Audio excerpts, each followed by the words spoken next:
everyone, this is Professor Benjamin, and welcome to week 5 of this class. So in this session, we are going to cover sustainability. A couple housekeeping items. I've noticed that over the past week in your submittals for consumption, that a lot of you are falling a little bit behind in the effort on initial post and response posts. This hurts the whole class in general. So I just ask that you put a little bit more time into reading the material and understanding the material and then making your initial posts. Initial posts in this class need to be at least 300 words, and you need to answer the question. A lot of you are just summarizing the material rather than actually answering the question and unpacking the question.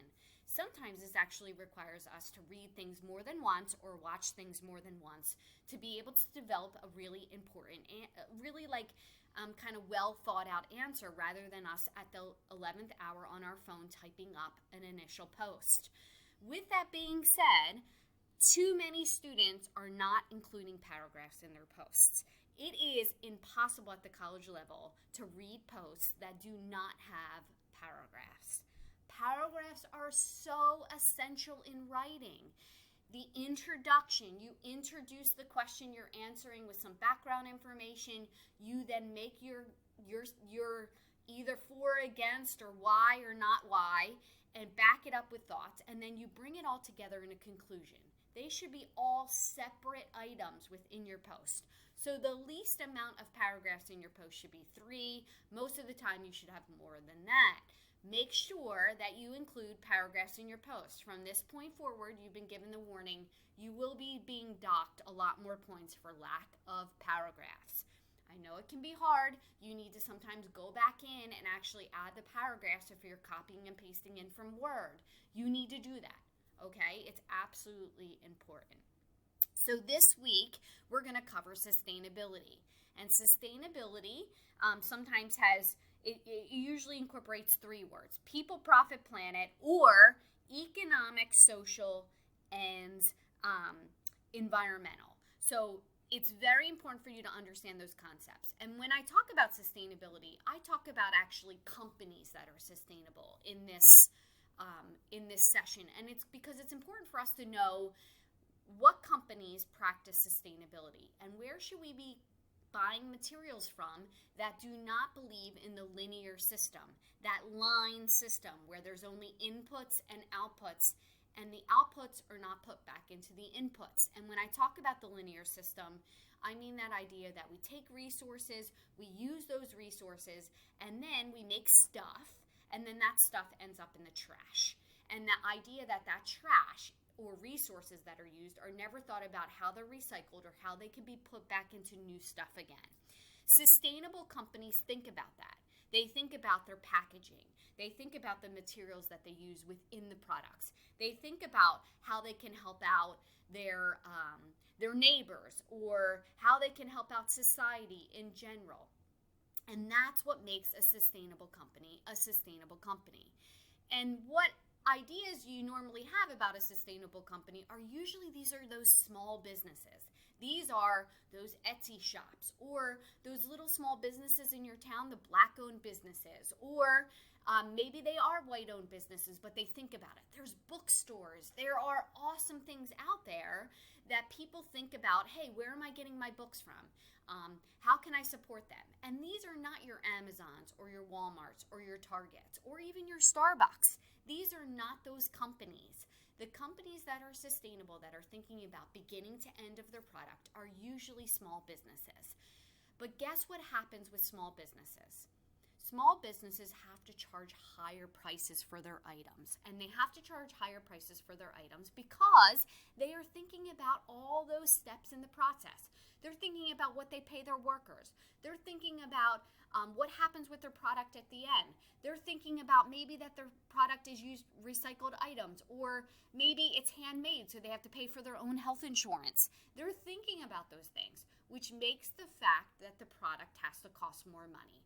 So buying from sustainable companies sometimes breaks our consumption patterns because things aren't cheap when you buy from a sustainable company. So for example, maybe you buy a table from an individual that hand carves the table. Or maybe you buy a shirt from a company that hand makes the shirt. Well, guess what? The shirt or that table are going to be significantly more money than buying a table from a company or a market that's pretty cheap, or IKEA or a Walmart, right? Or somewhere else. So that is something that breaks that consumption pattern, because we might have to save up for that item. And then we buy the item and we can't buy 80 pairs of jeans. We have to buy maybe 3 pairs of jeans, or maybe we don't have 50 pairs of shoes. We just have 3 pairs of shoes. And this breaks that consumption pattern, but it also helps support our planet. So sustainability is really important. And it has weeped its way or seeped its way into big companies. So there's a lot of big companies that have sustainability officers. These are people that went to school, they have sustainability degrees. And sustainability degrees, you learn how to economically, socially, and environmentally help your company while saving money for your company. So this idea of sustainability is a really, really great thing for us to start thinking about, especially in today's day and age. How can we live more sustainably? Maybe that is the fact that we bring bags to shopping instead of using single-use plastic. Maybe it's the fact that I try and bring my little sacks to the supermarket that I have that I can wash to put my fruit and vegetables in, so I don't use one of those plastic bags.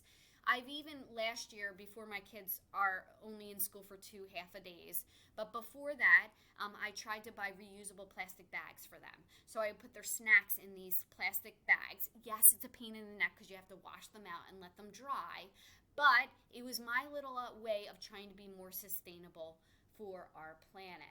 So there's a lot of things that you can do. They require time, though. So remember that idea of time, the fact that we have to think about things that we're doing, is really, really important. Buying reused items. There's really fantastic stores out there that sell reused items that are fantastic, that are keeping them out of the landfill. You're stopping that linear system, and you are working towards a more closed loop system in terms of that. So this week we're covering sustainability. There's a PowerPoint here. There is a small amount in your textbook that you should read, and of course you find what you need to read right here in the description. I talk about Walmart. We talk about IKEA. Is IKEA really sustainable? Now, granted, in terms of big box stores, they are definitely more sustainable than Walmart and Target and other places, but they are still contributing to that consumption pattern that we have, that linear system, because a lot of IKEA stuff, it does break, and there is a lot of plastic stuff in IKEA, but they do in other ways try and alleviate some of those steps, so they don't have much packaging, right? Number one, they try and include their box stores in other kind of commercial districts, so people can take a bus there and then they can shop at other places, so they make one trip. IKEA really does have a different mindset in a lot of other countries. Here in the United States, they of course try and meet their market, so we love consumption here, so their stores actually sell a lot more different items than they normally would in other countries. The other thing is that IKEA sells items that can be recycled. So yes, while you're buying something that can break, that item then can be recycled into other items. So you want to think about both sides of the argument. Don't just tell me what you think I want to hear. I want you to actually break it down and tell me whether IKEA is sustainable or not. What is fair trade? Fair trade is totally sustainable. This is that idea that we buy from small businesses that support, that understand where the item's being produced, and where the item's coming from. So I actually have a really great fair trade store near my house called My Fair Trade Lady. It's fantastic. Yes, the items in there are a lot more money, but I know when I buy an item from there that I am supporting along the chain really great organizations, meaning that the women were paid fair wages to produce the item. Then it was brought here to the United States and sold. And those individuals were paid up front for their items instead of waiting for it to be sold here in the United States. That's a huge issue. A lot of these companies don't get paid until the items are sold here in the United States. but they need more money to buy more products to produce those. So that's really important, is that supporting fair trade is really big. And you probably hear the word fair trade more with chocolate and with coffee rather than items, but there are fantastic stores out there. 10,000 Villages is a great store that sells all fair trade products. So make sure you search out. There's a couple really great stores in 10,000 Villages used to be in Chestnut Hill, but it's not there anymore. Excuse me. But you can search the internet. There's really great stores in Philadelphia as well. Demanding ethical workplaces. Ethical workplaces is important. This is for all of our electronic manufacturing, etc. So I want you to look at that. The podcast, is fair trade coffee still fair trade? If we start allowing big companies into the market of fair trade, that becomes a big question. Should we allow big farmers in on fair trade? Does it then lose its meaning? Because remember, a lot of big companies, they need to report to their stakeholders, and their stakeholders want more, right? They want money involved. And when we get to that point, are we really meeting our expectations or are we not? So I want you to think about that. I want you to think about sustainability, that closed loop ideal. And maybe start thinking about that if you do practice Christmas or Hanukkah or some other religious holidays that happen in December. Start thinking about whether maybe buying less for somebody but buying really good items is the way to go. I know I try this often with my kids. I try and buy from Etsy and make sure the company is a small business, and I think about where all the products are coming from and where they go. So this might be something that you do, is maybe less is more.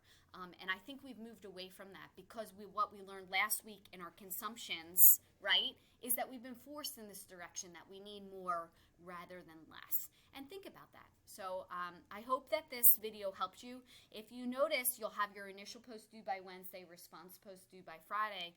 But if you look down here, guess what's coming up? The midterm. And I give you all the questions on the midterm and my expectations for the midterm. And if you look right below that, I actually give you a video walkthrough of the midterm exam. So really important for you to start preparing for the midterm exam before the midterm, because it's an all essay midterm exam. Okay? If you have any questions, feel free to reach out, and I look forward to you having a great week learning about what sustainability is.